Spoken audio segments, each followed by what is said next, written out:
Bom te ver também. Não é? A gente só se via de longe, não é? No programa. Pois é.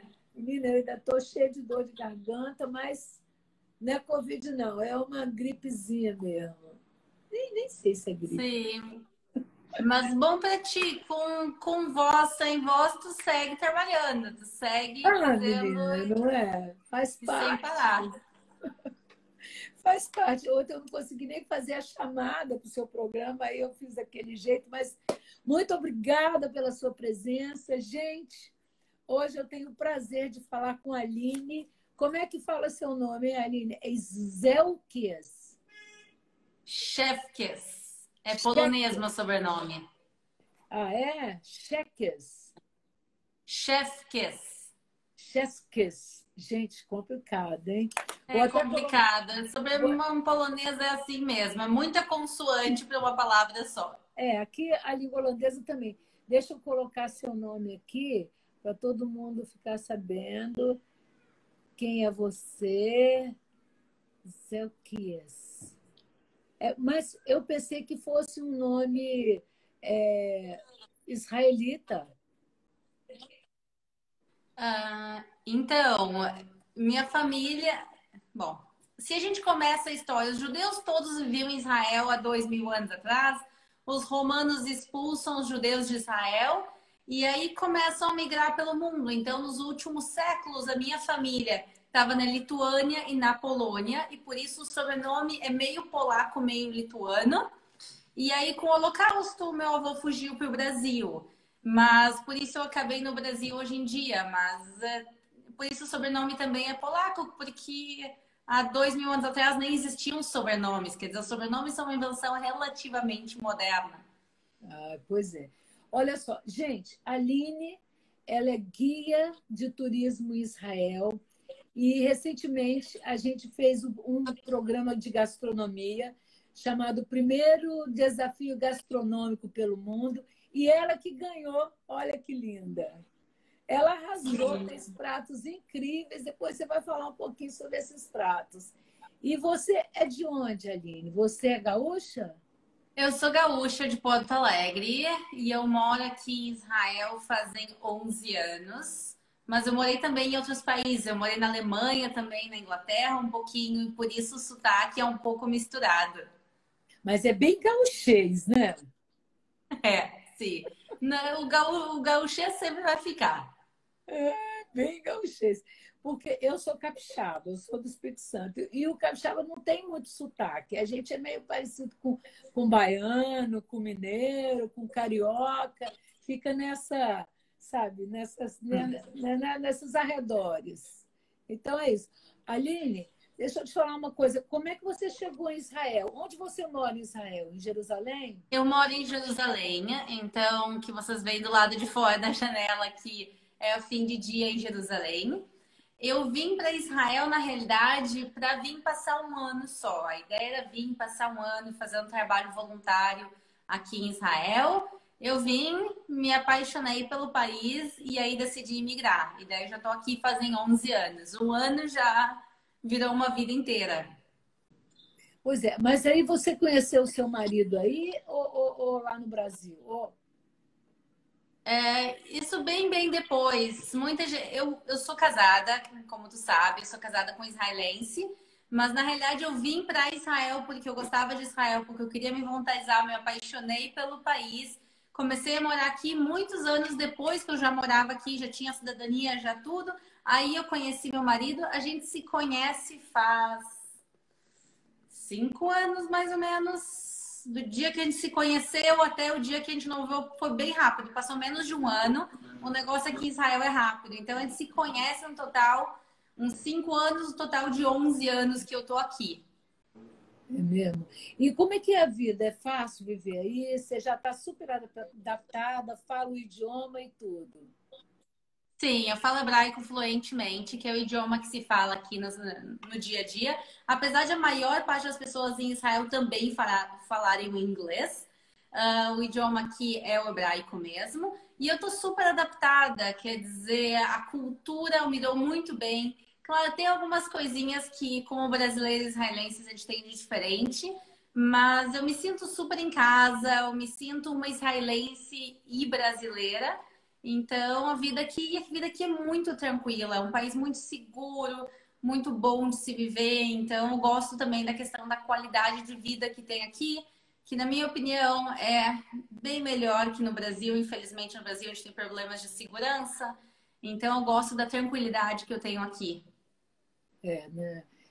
Eu moro em Amsterdã também. Aqui, embora seja uma cidade super cosmopolita, né? Cheio de, agora menos de turistas, porque eu moro no centro, então é uma área que tem muito turista aqui, está tudo mais tranquilo e é muito seguro, sabe?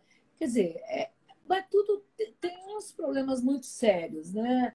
A semana passada houve um incidente horroroso aqui, uma briga de meninas, enfim, coisas muito tristes acontecem aqui também. Mas o que é muito difícil, é inerente, né? Como é que você vai fazer para resolver isso? É muito difícil ver como é que acontece. Olha, estão falando aqui, Dênio Ferraz falou que você é a melhor guia. Ah, Patrícia Broca, que obrigada. entrou aqui, um beijo para ela, Paty, minha prima. Ô, Aline, deixa eu te falar, como é que é o seu programa de turismo aí em Jerusalém? Então, normalmente o pessoal que vem para Israel vem para passar 7 dias ou 10 dias e quer visitar o país inteiro. Então, normalmente a gente faz um programa para visitar os principais pontos. A gente começa por Tel Aviv, segue para Galileia, depois a zona de Jerusalém. E aqui em Jerusalém tem o Mar Morto. Para quem não sabe, o Mar Morto fica 40 minutos, 50 minutos de carro aqui, é bem pertinho. Então, E e é também a Autoridade maravilhoso, Palestina. né? É maravilhoso, É eu adoro. Tô louca para maravilhoso. passar lá um final de semana, uma hora dessas, levar meu marido e a gente pegar e passar uns 2, 3 dias na região do Mar Morto. A Hola, cor Moti, da como estás? água, né, Aline? A cor Sim, da é água do lindo, Mar Morto. maravilhoso.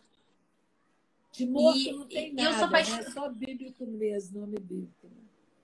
Eu sou apaixonada pelo deserto, e talvez porque eu cresci no Brasil e que tudo lá é tão verde, de repente tu chega aqui e tem uma paisagem tão diferente.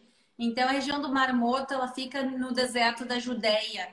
E eu sempre achei, desde a primeira vez que eu fui, mesmo na milésima vez que eu vou, tem uma questão das montanhas do deserto serem imponentes, é uma paisagem assim que todo mundo chega lá e diz uau. Eu tive Uau! inclusive uma vez com a Ana Hickman lá e a gente viajando pelo deserto, ela olhava assim e disse: eu preciso vir para cá para fazer um catálogo, para bater fotos, para alguma edição, para alguma coisa, porque é tão impressionante. Então, eu gosto daquela visão da água azul esverdeada, com E aquele aquelas, deserto né? imponente Aquele em volta. desenho é bonito, não é, Aline? Assim, é dali do Sim, Mar tem um Morto. monte de baiazinhas, então é um negócio Lindo. assim espetacular. Eu sou apaixonada pelo Mar Morto. Eu acho que tem. Ô, gente, esse mundo é tão lindo, não é? Que a gente sabe. Eu acho que. Bom, eu acredito em outras vidas. Se bem que eu não vou voltar nunca mais como Margot, nem você como a Aline. Mas se desse certo, né? Se Meu desse cachorro. tempo. Cadê ele?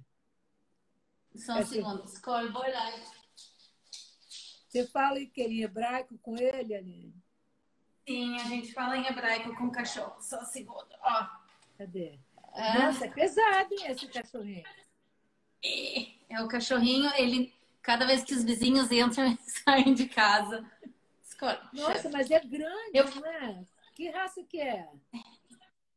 ele é vira-lata. Ó, escolhe. Ele não dá fim de aparecer na câmera. Ele vai ficar aqui sentadinho e se acalmar daqui um pouco. Tá bom. Ah, então, ele é vira-lata, ele tem 13 quilos, apesar de ele ser pequeno, ele Pesado. é. Hã? Tá pesado ele. Ele é um bichinho pesadinho, mas a coisa mais linda e carinhosa do mundo, mas ele é agitado. Então, normalmente, quando eu faço lives, meu marido tá em casa, daí ele fica com o meu cachorro. Hoje, meu marido tá trabalhando em Tel Aviv, então, ó, ele quer descer. É assim. Ele quer ficar agora latindo pro vizinho. Então, desculpa, pessoal, se o meu cachorro fica Acho latindo, faz ótimo, parte. né? Parece cachorro. Eu gosto disso. Eu gosto de que a pessoa levante, fale, ande, porque dá mais. Ó, vocês E podem eu. ver. Cadê? Dá pra ver Olha lá ele ali, lá. ó. Ah, não, Escolhe. ele não é tão grande, não, né? Não, ele é Bonitinho pequenininho, ele. mas ele pesa 13 quilos. Ele é parrudinho. Como ele chama? Skoll. Skoll? Skoll é da mitologia nórdica. É um lobo da mitologia nórdica. Ah, bonito, não. Pronto, o vizinho já entrou em casa, ele acalmou. Então a gente pode continuar. Então me conta das tuas vidas passadas. Pois é. Então, eu gostaria de conhecer o mundo todo. Eu sempre que posso vou para um monte de lugar, mas não dá mais para voltar para os lugares, né? Não dá mais tempo. Alguns lugares eu gostaria de voltar, mas acho que não dá mais tempo. Tem outras coisas para conhecer e aí, infelizmente, eu vou para Viena no final de setembro e vou participar de uma mesa de um festival cultural do Brasil lá, uma mesa sobre cultura brasileira. Então, estou sempre envolvida com as coisas. Você sabe que nós vamos voltar com o nosso programa também, né? De gastronomia. Sim, Vai sim, ser sim, sim. bárbaro. O Vai ser Vitor, muito legal. ele me mandou um recado, mas agora nós vamos voltar com o programa de gastronomia.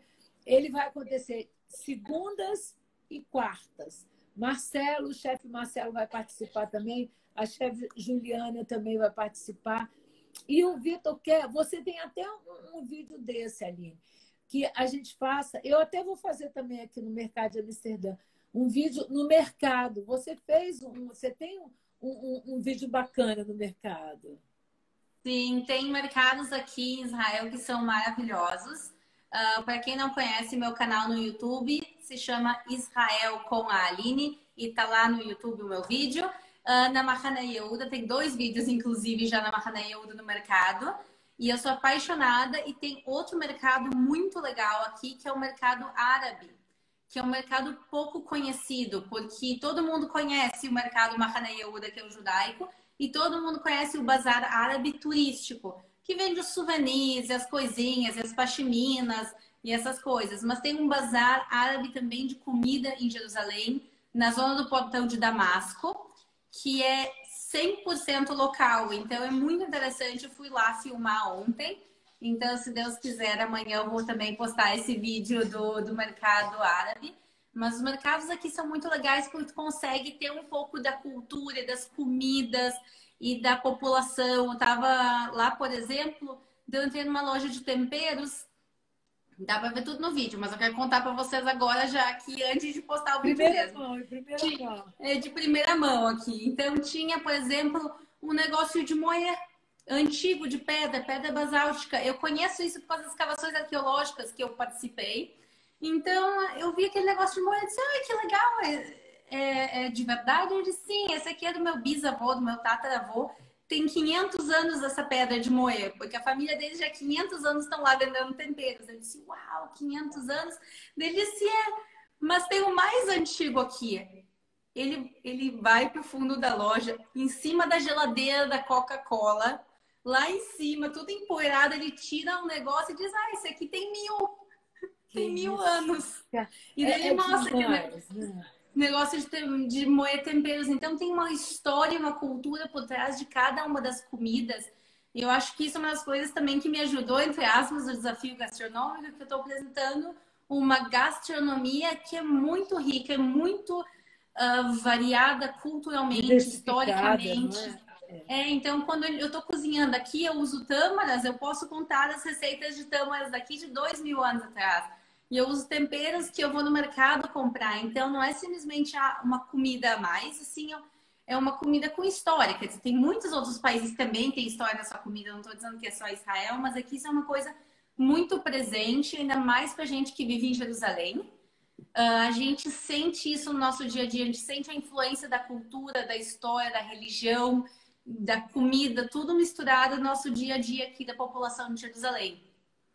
Eu acho que através dos mercados, eu acho, não tenho certeza, a gente conhece muito o povo.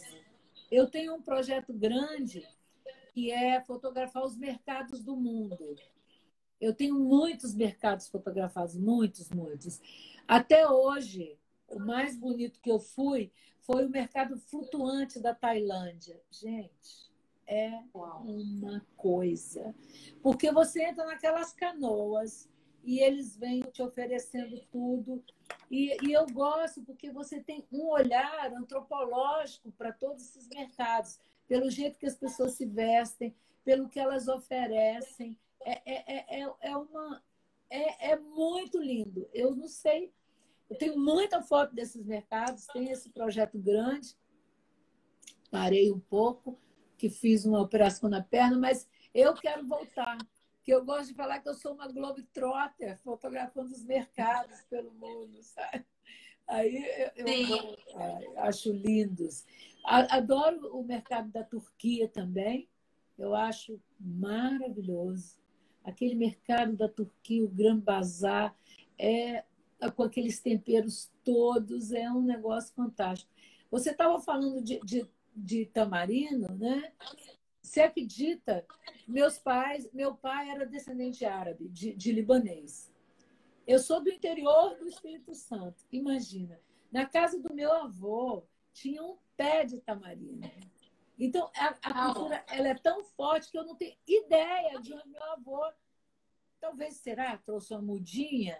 Ninguém sabe como é que apareceu aquele pé de tamarindo. E eu esqueço, volta e meia eu lembro desse pé de tamarindo, vou até perguntar para as minhas tias como aquele pé apareceu lá em Colatina, interior do Espírito Santo.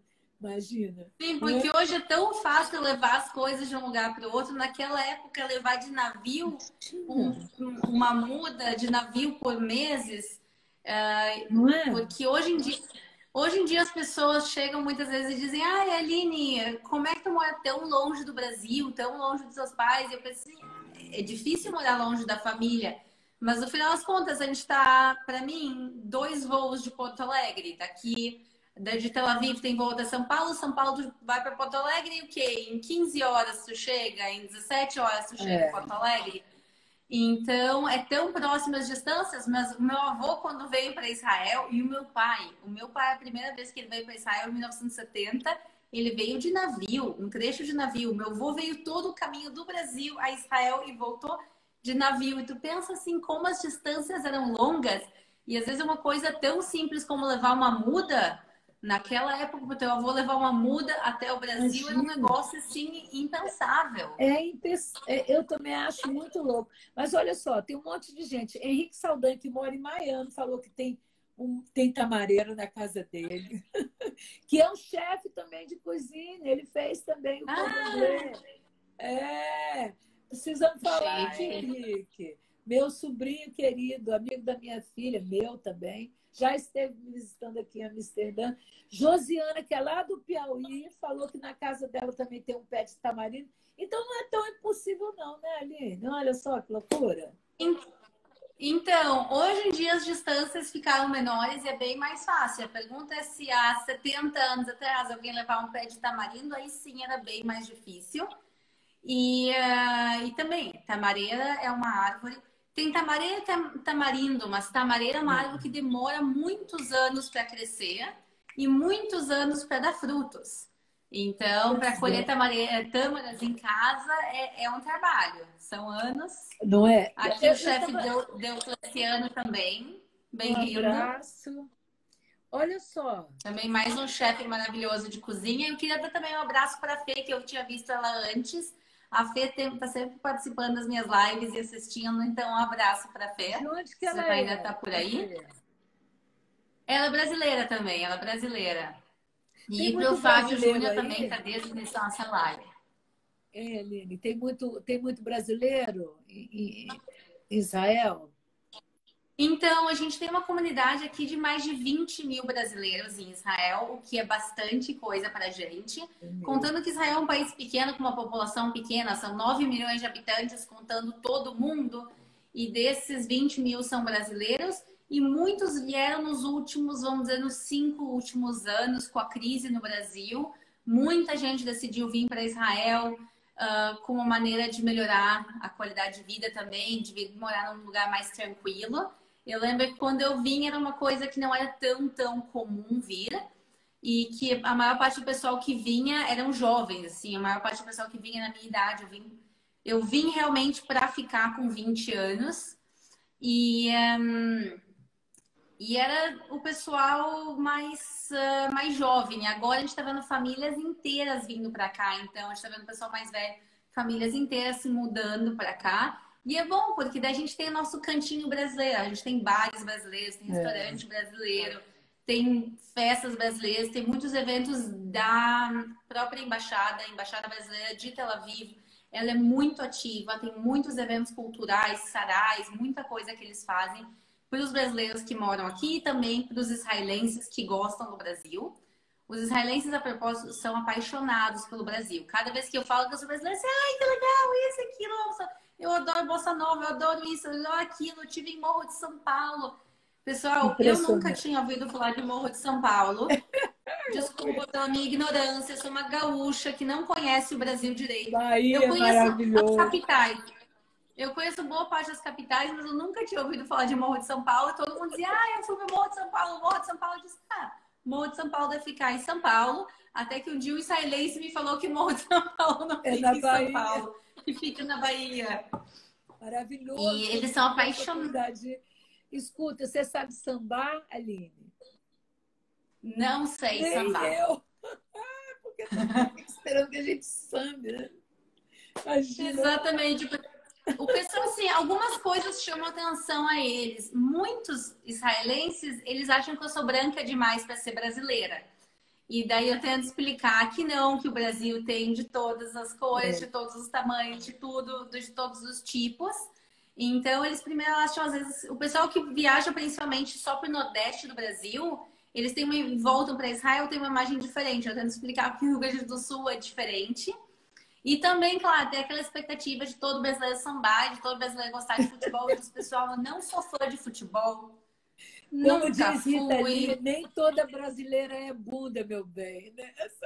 Exatamente. Então, assim, eu adoro música brasileira, mas sambar não é comigo. Eu sou não, mais de outros estilos. Aqui tem 30 mil, cerca de 30 mil brasileiros. É uma comunidade grande e muito ordeira, muito legal. Nossa comunidade é muito legal. Voltando à nossa conversa de gastronomia, você fez uma receita que levava tâmara, que você botou vários... Conta pra gente, que receita maravilhosa era aquela, Aline? Então, essa receita fez o maior sucesso. Um monte de gente fez e me mandou as fotos. Mas, pessoal, ela é bem fácil. Um pouquinho de açúcar e um pouco de mel. Eu coloco numa panelinha. As quantidades, se eu não me engano, é 100 gramas e 100 gramas. Mas depois eu posso... Quem quiser me manda depois a mensagem, eu mando exatamente. Mas é mais ou menos 100 gramas de açúcar e mel. Põe numa panelinha e aí joga dentro tâmaras. Sem semente, pessoal. Aqui a gente consegue comprar no supermercado tâmaras já amassadas. Então, é um concentrado de tâmaras que simplesmente são as amassadas. Mas dá para jogar tâmara dentro sem as sementes. São umas 200 gramas. Mistura. E daí fica uma massa bem pegajosa. E daí a gente joga dentro uma série de nozes. Eu botei avelã, nozes, pistaches, tinha noz pecan, mas dá para botar também. Para quem quiser fazer uma coisa um pouco mais low budget, dá para botar amendoim também, dá para botar castanha de caju, castanha do Pará, para quem está no Brasil, mistura tudo, faz um rolo, quer dizer, põe um papel manteiga, faz um rolo, põe na geladeira, tira depois de meia hora e passa esse rolo em cima do gergelim.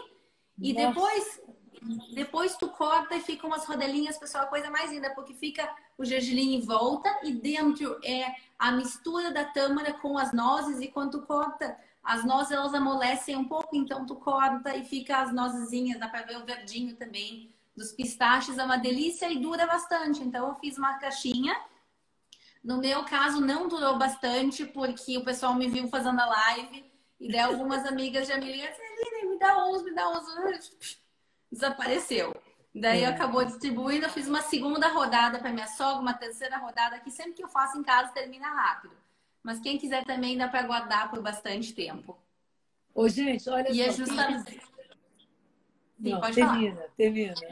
Não, eu só queria dizer, e justamente a minha escolha dessa receita é por ser com tâmaras. Tâmaras, uma das 7 espécies que Israel foi abençoada. A Bíblia fala que Deus abençoou a terra de Israel com 7 espécies de frutos, e uma delas é a tâmara. Então, também tem uma conotação bíblica com a tâmara, e tem várias histórias legais também de tâmara, por isso eu tinha escolhido ela. Quais são as outras, Aline? Então, é a tâmara, vamos começar assim, a tâmara, figo, romã, uva, trigo, cevada e, obviamente, quando a gente faz ao vivo, eu tenho que esquecer de uma. Ah, mas a gente não esquece.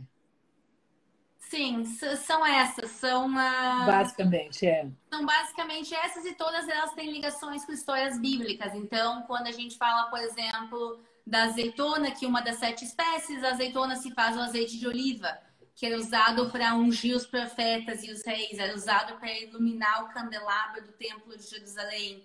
Se a gente pensa, por exemplo, na figueira, a figueira é a primeira árvore, a primeira espécie de frutos citados na Bíblia, não é a maçã. A maçã, Adão e Eva não comeram uma maçã, pessoal, isso é fake news. A Bíblia não fala que fruto eles comeram, mas a Bíblia fala que eles se cobrem com folhas de figueira.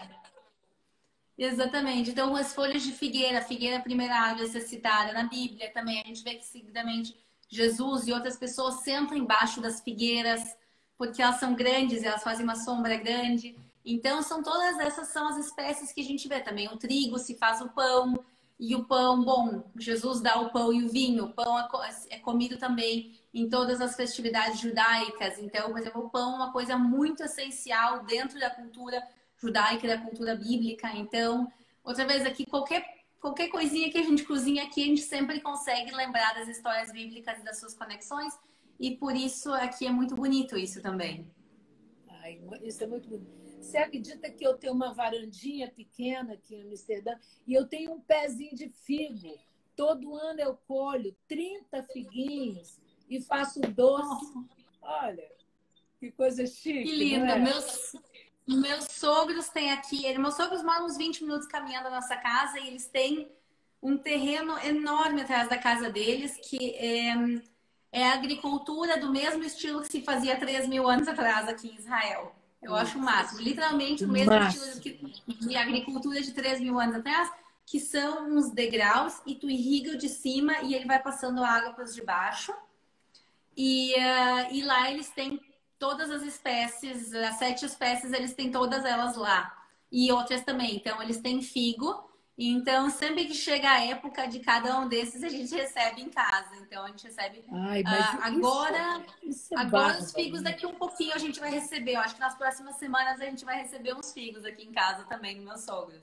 Mas eu não consigo deixar os meus amadurecer, não, porque ele não tem muito gosto. Mas no doce, na compota, ele fica gostoso. Eu já tentei deixar uns assim para experimentar, mas não achei legal, não. É porque também está num vasinho pequenininho, né, gente? O figo dá grande, o pé de figo ele é grande.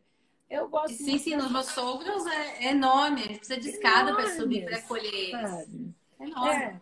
Eu já tive muitas ervas. E também depende das espécies. Também depende da espécie do figo. Tem espécies diferentes que são mais doces ou menos doces. Eu tenho os figos aqui na geladeira, mas eles já devem estar meio amassadinhos para mim mostrar para vocês. Mas os figos aqui são bem grandes e bem doces. Ai, são maravilhosos. Eu adoro os figos secos. E eu adoro figo em salada, né? Eu acho que dá para fazer tanta coisa deliciosa com figo.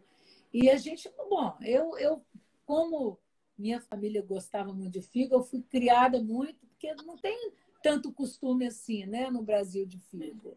Mas a minha família gostava e eu também gosto muito.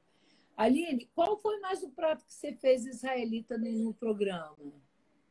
Então, eu fiz o hummus, que é uma das coisas mais tradicionais que a gente tem no Oriente Médio. E a pessoa pergunta, o hummus israelense? Sim, também, mas também é libanês, também é sírio, quer dizer, toda essa região aqui em volta, a gente tem uma culinária que compartilha muitas coisas. Às vezes a gente pode ter os nossos problemas, mas a gastronomia junta todo mundo. Então, hummus eu preparei também, que pessoal é super fácil com grão de bico. A gente pega, põe no processador o grão de bico já cozido. Tem gente que descasca o hummus e tira as casquinhas. Eu, pessoalmente, Não não precisa tenho mais não. paciência. Eu não tenho paciência, eu não acho que faz diferença. Eu vou na Cidade Velha com os especialistas de hummus, os lugares mais famosos no Lina, no Abu Shukri, e eu perguntei para eles, a gente não descasca, eles fazem hummus em quantidade industrial, não descasca, fica maravilhoso, então também. Põe um casquinho e tudo, um pouco de tahine, que é o concentrado De de gergelim. gergelim. Então, é concentrado de gergelim, e aí põe um pouquinho de suco de limão, e aí vai os temperos a gosto. Eu ponho um pouco de alho, eu ponho um dente de alho inteiro, simplesmente jogo no processador e processa junto também. Sal, e fica maravilhoso. Que mais eu preparei para final? Eu tinha preparado o shakshuka também, que ele é super típico em Israel. A origem do prato é do norte da África, da Algéria. O que acontece, eu tinha comentado no início da live, para quem estava nos ouvindo desde lá, que os judeus foram expulsos de Israel. A gente passou praticamente 2.000 anos em exílio e aí os judeus voltaram para Israel. E cada um trouxe consigo um pouco da sua culinária. Então, muitos judeus da Algéria, quando voltaram para cá, trouxeram com eles a shakshuka e se adaptou à cultura local. Então, a gente tem a shakshuka israelense hoje em dia, que a gente prepara um molho de tomate com pedacinhos de tomate, pimentão, um molho bem rico. E aí o segredo do shakshuka é pegar a colher de pau e dar uma mexidinha no molho e daí tu faz um buraquinho, quebra o ovo, tampa, deixa cozinhar até o ponto que gosta. Se a gema mais mole ou mais dura, aí é questão de gosto. E aí põe um pouquinho de sal por cima também dos ovos, claro. E depois eu botei, por exemplo, um pouco de mozzarella, que é um toque à la italiana na shakshuka. E daí tem gente que gosta de botar pesto, cada um gosta, põe o que quiser e depois come com pão. Então a gente come juntos. O hummus com pão, shakshuka com pão é uma refeição que a gente faz grande, porque aqui se gosta de fazer vários pratinhos.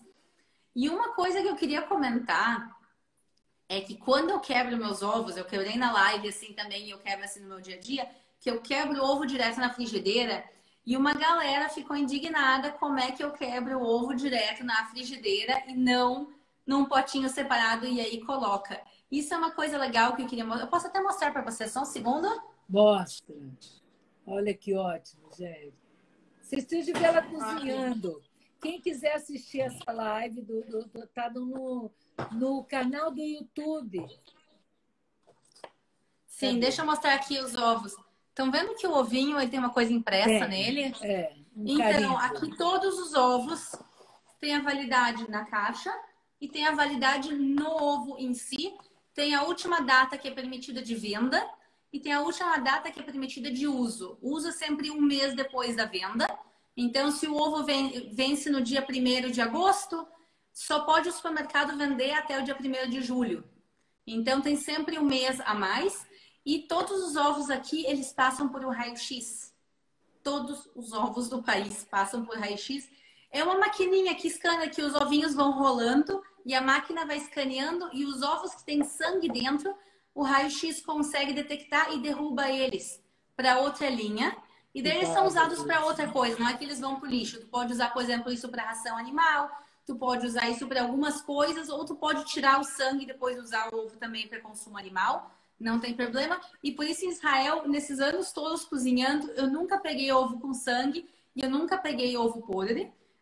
Também porque eu sempre confiro a data da validade antes de usar. Então, essa é só a explicação que eu queria dar. Primeiro, porque eu acho uma coisa legal e diferente. Segundo, porque muita gente ficou escandalizada com a minha maneira de cozinhar. Então, também em países diferentes, a cozinha é um pouco diferente. Mas quem quer se precaver, sempre dá para quebrar ovo num potinho separado. Que é a maneira Aqui correta. também é assim. Eu sou muito apressada. Tem os carimbos também aqui em Amsterdã. Ó, Guilherme da Tupan Tours entrou. Gente, se alguém for para o Porto, para Portugal, esse é o cara, sabe tudo também, como ali. Sabe tudo. E o legal desse programa que a gente participou e que nós vamos voltar semana que vem, é que a gente se conectou há tanta gente que trabalha com turismo, que não é, Aline, que gosta de cozinhar, então é super legal. Olha aqui, alguém falando aqui, segurança alimentar é tudo. Aline, é porque gosta de tirar aquela pele branca que fica na clara, e aí eu prefiro quebrar separado. Ah, tá É, bom. Também é uma coisa. Tem aquele tem negocinho gosto. branquinho que é meio nojentinho. Eu ponho junto, às vezes só para fazer merengue, algumas coisas um pouco mais delicadas eu tiro para não atrapalhar. Mas, sim, quer dizer, cada um quebra como quiser, mas a questão é que aqui em Israel a segurança alimentar e as regras São da fiscalização rígidas. sanitária são muito, muito rígidas. Então, graças a Deus, a gente tem poucos problemas em relação a isso. Primeiro, porque a vigilância é grande e a falsificação de alimentos é relativamente pequena, que tem países onde isso sim é um problema, quer dizer, tem falsificação de produtos, e aí os produtos podem ser ou perigosos, ou vencidos, ou não mais saudável do mundo. Mas é isso aí. Ó, tem a Lucita perguntando como é que chama esse rolo de tâmaras. A gente literalmente chama Galil Tmarim, que quer dizer rolo de tâmaras. Galil Tmarim. É rolo de tâmaras, literalmente seria a tradução. E aqui também ele vende inclusive pronto. Às vezes tu vai em alguns lugares, nos mercados árabes, tem uns rolões enormes Tem também disso, enorme. também de torrone, também de vários. E aí tu diz assim, eu quero que tu corte isso. Daí tu aponta e ali ele, tlac. E daí ele te dá um pedação e daí tu põe uma caixinha e tu vai comendo de pedacinhos em casa. Delícia. Então isso é uma coisa também que vende aqui em Israel no dia a dia. Aline, você falou que está estudando de novo, mas você é formada em nutrição, né, na Universidade Israelita. Isso, na Universidade Hebraica de Jerusalém, eu sou formada em nutrição. Eu também sou formada em um curso de turismo, que é um curso, não é hotelaria, que nem no Brasil, e sim é um curso específico para ser guia em Israel. E agora eu estou aproveitando a quarentena, estou fazendo uma especialização a mais em cristianismo. O cristianismo já é a área da minha especialização, é a área que eu trabalho mais.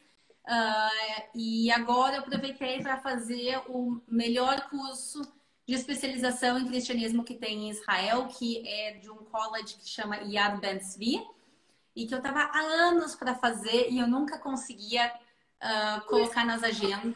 Mas como é que é esse curso? É um curso de teologia? Então, é um curso que ele é compartilhado entre várias áreas. Então, tem a teologia, realmente, tem padres que dão aulas, então tem a questão de teologia mesmo. Tem a questão de, a gente chama Bikorat Mikra em hebraico, o nome em português soa um pouco ruim, mas se chama crítica à Bíblia. Mas não no sentido de criticar e dizer que está errado, e sim dizer, ok, vamos pegar agora e analisar criticamente a Bíblia e colocá-la em contexto histórico. O que a gente pode aprender sobre a história com a Bíblia e também ao revés. Então, uma questão de analisar historicamente a Bíblia. A gente também tem cursos de arte cristã, iconografia. Também tem cursos de denominações cristãs, porque quando a gente está no Brasil, a gente está acostumado à igreja católica e às igrejas evangélicas, mas o mundo cristão é muito Muito maior que mais. isso. A gente aqui em Israel tem contato com mais. Então, aqui eu passo seguidamente na igreja etíope, na igreja copta, que é a igreja egípcia. Eu tenho amigos de diferentes igrejas ortodoxas.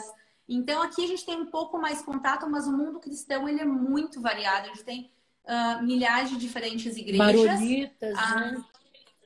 exatamente, tem os maronitas, tem os manonitas, tem dezenas de denominações Os ortodoxos evangélicas. gregos, né? E também tem. Exatamente, os ortodoxos gregos eles são os dominantes aqui em Israel em questão de lugares santos, mas a maior igreja de Israel em participantes é a Igreja Grega Católica, que praticamente não existe em outros lugares do Pois mundo. é, eu não vi igreja grega católica lá na Grécia, eu vi a ortodoxa grega, né? São poucas, são poucas. Tem mais gregos católicos aqui, proporcionalmente, que em qualquer outro lugar do mundo.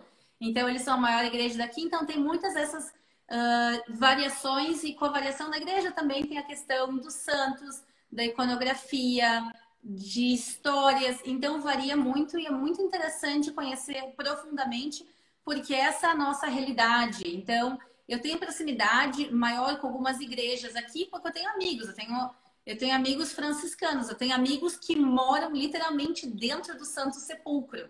Então, que dorme dentro do Santo Sepulcro, eles têm refeitório dentro do Santo Sepulcro, é muito legal. Então, a gente tem amigos que são de igrejas, que nem agora tenho amigos da igreja grego-ortodoxa, que eles estão fazendo a restauração das obras do Santo Sepulcro. Que lindo! Nossa, que lindo! E eu tava agora, porque eu tô aproveitando para fazer coisas que eu normalmente não tenho tempo, então agora ir participar e assistir à restauração de obras maravilhosas, centenárias, e sentar e discutir com eles iconografia cristã. E isso é uma coisa legal, porque parte do meu trabalho primeiro para guiar.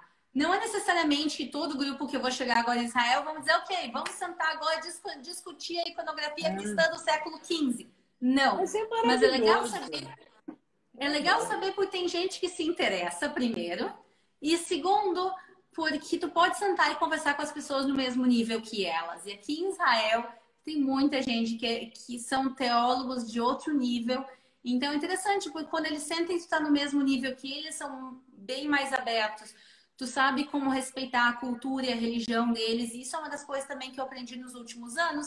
Que, por exemplo, eu circulo no mundo árabe e no mundo palestino também muito livremente. Eu circulo dentro da autoridade palestina, eu sou convidada para casamentos muçulmanos, eu fui permitida de entrar dentro do Domo da Rocha, que é um local que desde o ano 2000 não se permite a entrada de não muçulmanos. Então, pelo fato de eu ter uma linguagem comum entre eles, de eu entender a cultura deles e de respeitar, porque a maior parte das culturas aqui, elas querem respeito mútuo.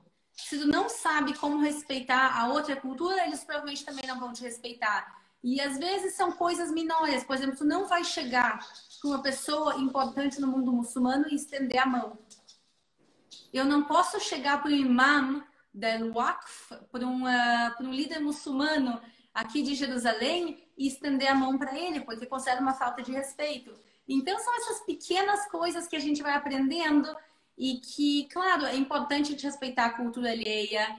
E são coisas que eu estou tentando também agora melhorar devagarinho. E é isso. Então, pelo menos tentando fazer a quarentena ser produtiva. Cozinhando bastante, estudando, passeando, fazendo o que dá para fazer.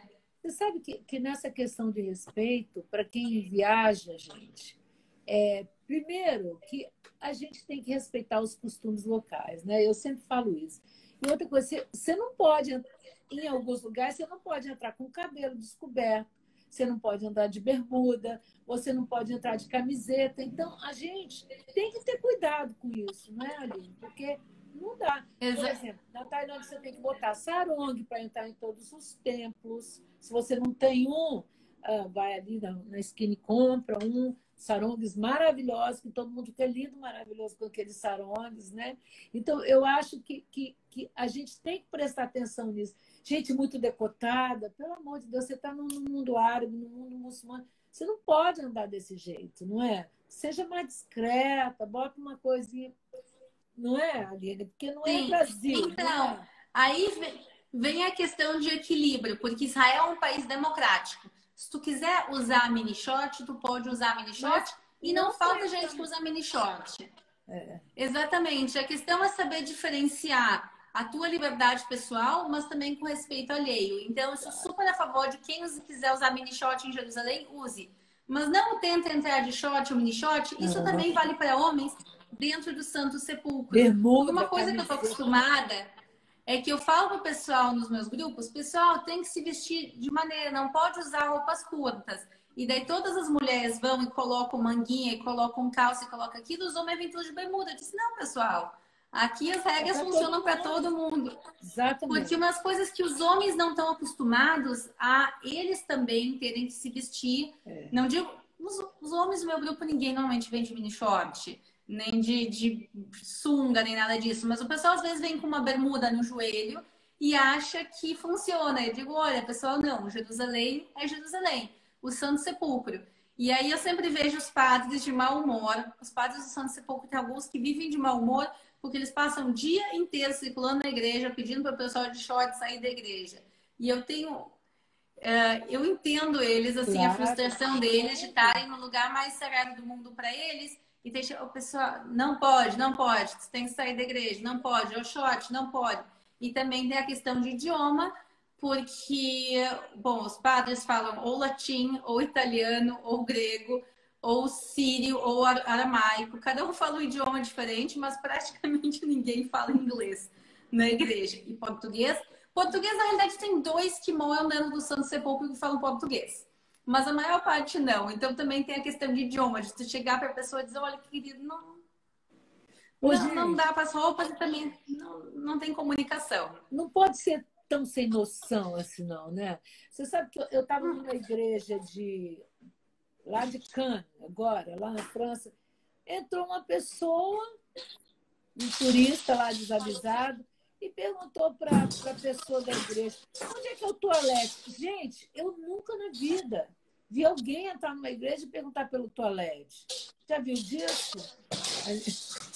Sim, então o que acontece. Ah, meu marido passando. Então, o que acontece é que também tem uma questão de diferença cultural, porque no Brasil, boa parte das igrejas aceitam homens entrarem de bermuda. Aqui em Israel, não. Então, também tem Aceita. daquela coisa quando tu vai viajar, dizer, ó, pessoal, eu tô indo para um outro país, como funcionam as regras? Então, às vezes são coisas que a gente não se dá conta. Então, por exemplo, meu marido, a gente foi fazer uma viagem para o Japão, por exemplo. E aí, sentar e assistir um videozinho no YouTube, às vezes, ler alguma revista, alguma reportagem, por exemplo, ah, tu pega o chopstick, só um segundo, tu pega o chopstick, façam de conta que isso aqui não é um canudinho, que isso aqui é o chopstick, são os palitinhos da comida chinesa, japonesa, tu não pode enfiar eles no arroz. Se tu deixa eles de pé no Japão, é considerado falta de respeito. Você tem que tirar eles e botar eles do lado. São coisas pequenas que para a gente às vezes não fazem importância, mas que fazem Ah, mas importância em eu relação à acho. população local. Então aqui tem uma questão de toque. As populações religiosas, tanto cristãos como judeus, como muçulmanos, normalmente não toca no sexo oposto, não sai abraçando um padre que tu não conheça, tu não chega. Acontece. Então, aqui tem padres, inclusive, que não gostam que beijem a mão. Então, tem que ter uma ideia de que países diferentes, as culturas são diferentes. E aqui o pessoal é sensível em relação, por exemplo, a essa questão de toque, que no Brasil a gente não é. No Brasil, tu diz, bom dia, Mas um agora abraço. E é os uma das coisas que fundos. eu adoro da cultura brasileira, é como a gente é um povo carinhoso e aberto e bem-humorado em relação a todo mundo. Aqui é um pouco diferente.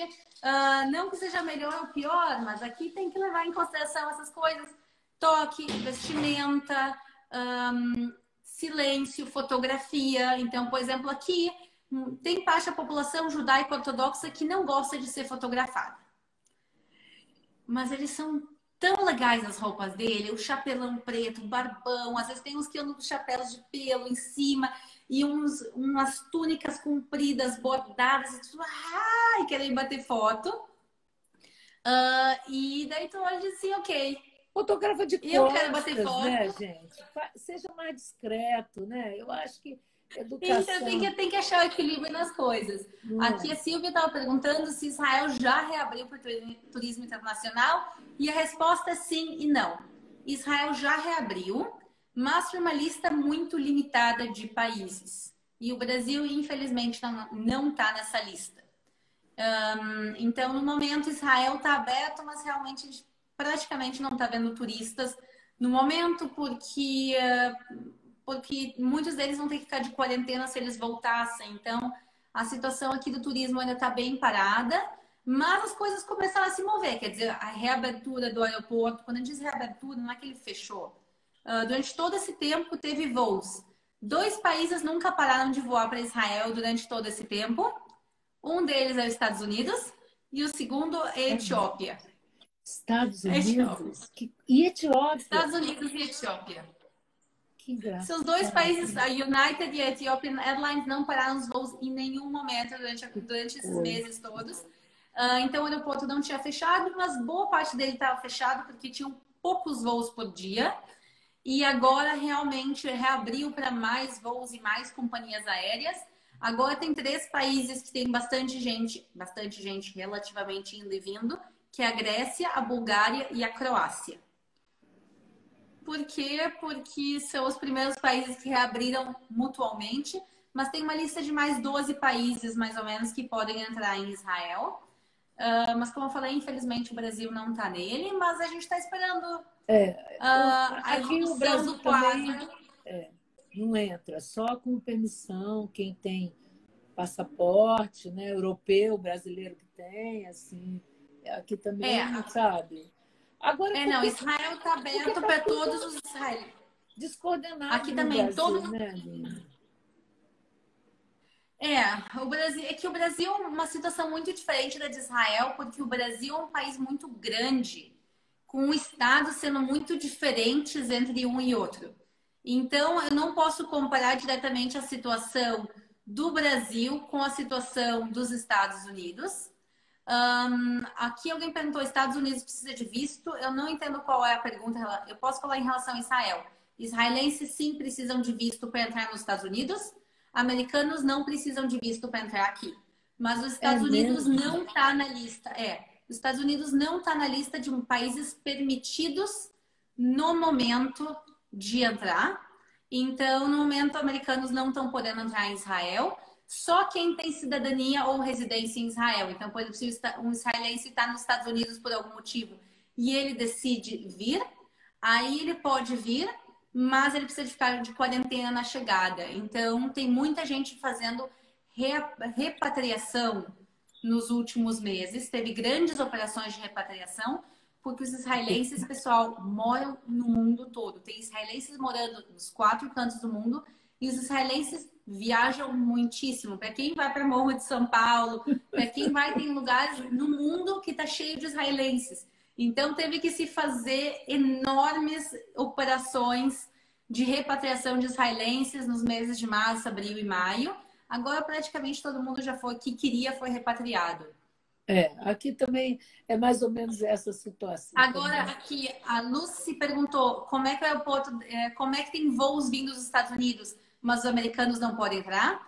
Porque tem muitos e muitos e muitos israelenses morando nos Estados Unidos. E muitos americanos morando aqui. Então, na realidade, os voos estavam indo e voltando praticamente vazios. E quem ia voltava, ou porque tinha algum visto especial. Por exemplo, algum americano. Tem muita gente que estuda em Israel. Israel tem universidades maravilhosas. Acho que tem algumas universidades entre as 100 melhores do mundo. Aqui eu estudei a Universidade Hebraica, por exemplo, está entre as 100 melhores do mundo.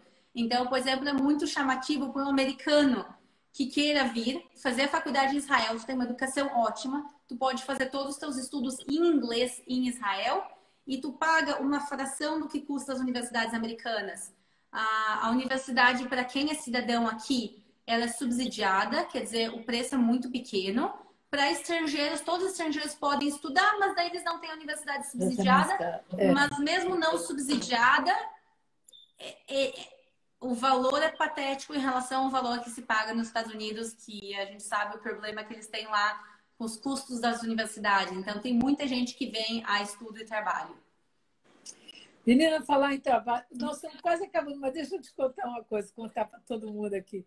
Eu resolvi voltar a estudar e fiz vestibular hoje, passei, que tal? Fez vestibular para quê? Ou o que tu está pretendendo estudar? Marketing digital. Combina muito contigo. Menina, olha, eu tenho 66 anos, né? Então, a minha filha estava falando: mãe, você é a pessoa mais doida de fazer marketing digital, essa linguagem de moçada, sabe? Menina, mas eu fiz super interessante.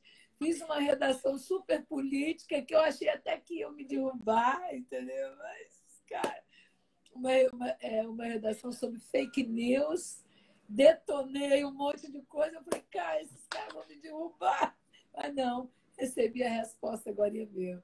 Aí eu vou fazer um curso online de 2 anos. Olha que ótimo, gente. Não, parabéns, porque é o seguinte, idade tá na cabeça. Quer dizer, tem tu é uma pessoa de 60 anos mais jovem que eu conheço. Acho que tu e minha avó. Minha avó também. Minha avó tem 80, mas ela não sabe disso. E tu também, eu acho. Tu tá convencida que tu tem potencial, que tu pode ir, pode fazer. Menina, Então, tenho certeza que tu vai fazer o curso e vai ser um sucesso. Eu comecei a surfar, né, nesse mundo virtual agora nessa quarentena também, porque eu sou jornalista, minha profissão, né?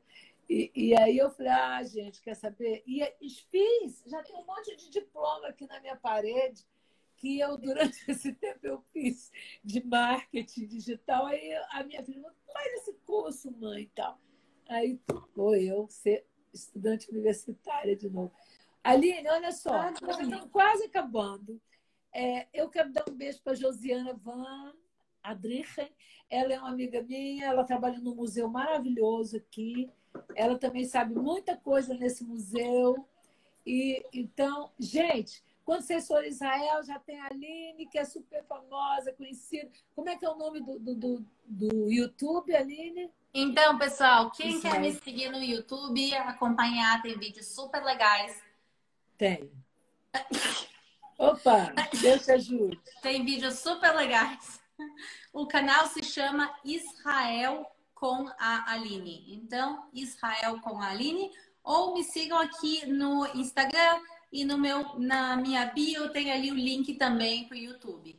E, gente, eu também, @Margodala, para quem não me conhecia, vi um monte de gente que fiquei conhecendo hoje. Obrigado pela presença.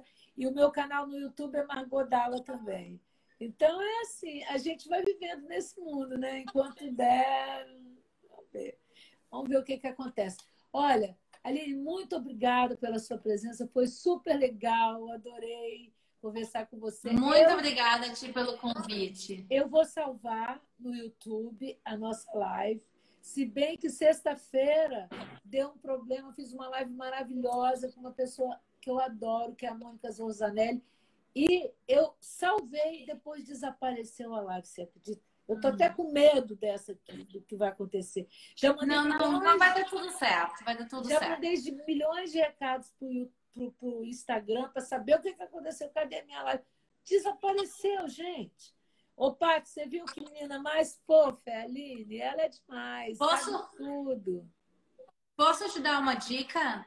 Claro, tu pode, antes de começar a live, fazer screen record. Se tu tem um iPhone, tu pode gravar. E ele grava tudo o que acontece na tua tela. Isso. Você gravou ou não essa nossa live? Não, eu não gravei. Mas vai dar tudo certo com a nossa. Mas para te ficar tranquila para as outras, liga o screen record. E se o Instagram de alguma maneira não salvar, põe lá no screen. Daí tu pega do teu mesmo. Eu pensei nisso hoje e esqueci, entendeu? Porque nunca tinha acontecido isso. Então, eu fiquei... Nossa, e ninguém me dá a resposta de lá. O Instagram já falou que tem 1 minuto, que está restando. Agora, fala 5 coisas que não deve deixar de ver em Israel, Aline. Então, pessoal, não deixem de ver Tel Aviv, Jerusalém, o Mar Morto, a Galileia, a zona do Mar da Galileia. E também, pessoal, apesar de não ser Israel, visitem também a Autoridade Palestina, que é muito legal também conhecer o outro lado. E, no mínimo, quantos dias? Eu aconselho no mínimo 7 dias, mas quem puder ficar 10 dias, perfeito. Ai, que bárbaro. Olha, que viagem linda, gente. Bora lá o ano que vem, quando isso tudo acabar. E você está tendo procura?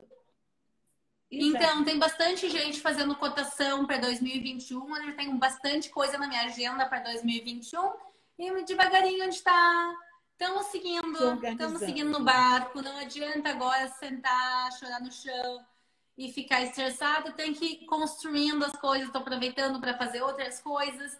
E é realmente assim, o momento que as fronteiras se abrirem, eu tenho certeza que o pessoal vai voltar.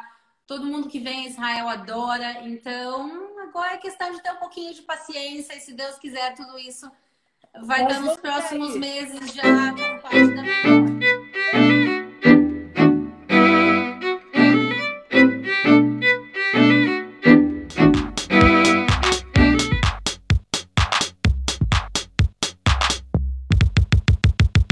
Margodala, jornalista, fotógrafa, DJ 60 Plus. Sou de Colatina, Espírito Santo, Brasil, mas moro em Amsterdã, no centro dessa cidade linda. E esse aqui, gente, é o meu estúdio. Aqui eu me inspiro, faço contato com pessoas e as entrevisto para o meu canal do Instagram. E agora, desembarcando no YouTube. E peço para você me seguir, se inscrever no canal, tocar no sininho para receber as novidades. Então, eu te espero lá. Eu entrevisto o prefeito Sérgio Meneghelli, Toninho Horta, Vanja Santos, um artista visual, Neide Lantier. A gente resolveu fazer uma live mãe e filha.